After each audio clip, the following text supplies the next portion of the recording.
நம்பிக்கையும் உங்க மேல இருக்கு. சரி, இன்னொரு ஒரு பாட்டு. உங்க ஊர்ல எவ்வளவு பெரிய மலை இருக்கு? மலையெல்லாம் மலை தெரியுமா? மலை எவ்வளவு பெரிய மலை இருக்கு? அந்த மலை பேர் ஒன்று இருக்க சென்னையில். என்ன மலை? என்ன மலை? பழனி மலையோட பெரிய மலையெல்லாம் இருக்கு தெரியுமா? இமயமலை. இமயமலை தெரியுமா? தெரியுமா? எவரெஸ்ட் தான் உயரமான மலைதான். அந்த மாதிரி மலையெல்லாம் படைச்சது யார் தெரியுமா? யார் படைச்சது அந்த மலையை? ஏசப்பா படைச்சது. அந்த மலையில யார் படைச்சது? புரியுதா? அந்த மலையை பற்றி ஒரு சின்ன பாட்டு அல்லாமா? குண்டு குண்டு மலைகளை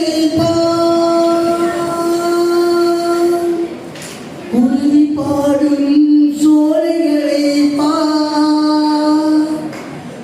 கைகட்டும். குண்டு குண்டு மலைகளை குருவி பாடும் சோலைகளை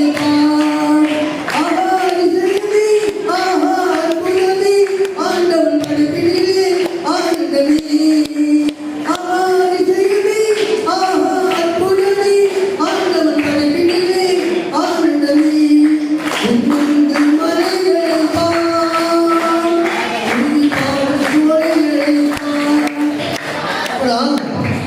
இந்த பாட்டை இந்த சர்ச்சை நடக்கிறது.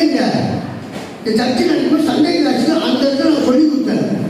எல்லாம் அப்படியும் உற்சாகமாக இருந்தாங்க. இந்த சூரிய சபைக்கு வர சின்ன பிள்ளைங்க ஒரு போன வருஷம் வந்து சொல்லி கொடுத்தேன். அப்புறம் ஒன்று, அவர் வருகையிலே மலைகள் விலகிடுமா? யாரு? ஏசப்பா வருகையில். என்னது? ஏசப்பா வந்தாருன்னா அவர் படைச்சிருக்காங்க. இந்த மலையெல்லாம் யார் படித்தது? மரங்கள்லாம் மேகம்லாம் யார் படிச்சது? மேகம். இதெல்லாம் வழிவிடுமா? யாரு? ஏசப்பா வந்தாங்க. அதுவே வழிவிடணும் போது நீங்களாம் எப்படி இருக்கணும்? பயபக்தியா இருக்கணும். எப்படி இருக்கணும்? பயபக்தியா இருக்கணும். அவ்வளவு மழையும் பயந்து ஓடுதான். ஆட்டமா?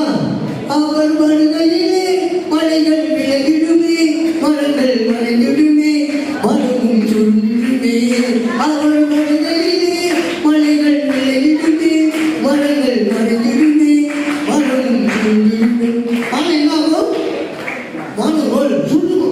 வானங்கள் சொல்லுமா? இப்போ நீங்களே எப்படி இருக்கணும்? எப்படி இருக்கணும்? பயபக்தியா அம்மா அப்பா சொல்றது கேட்டுட்டு, புரியுதுங்களா?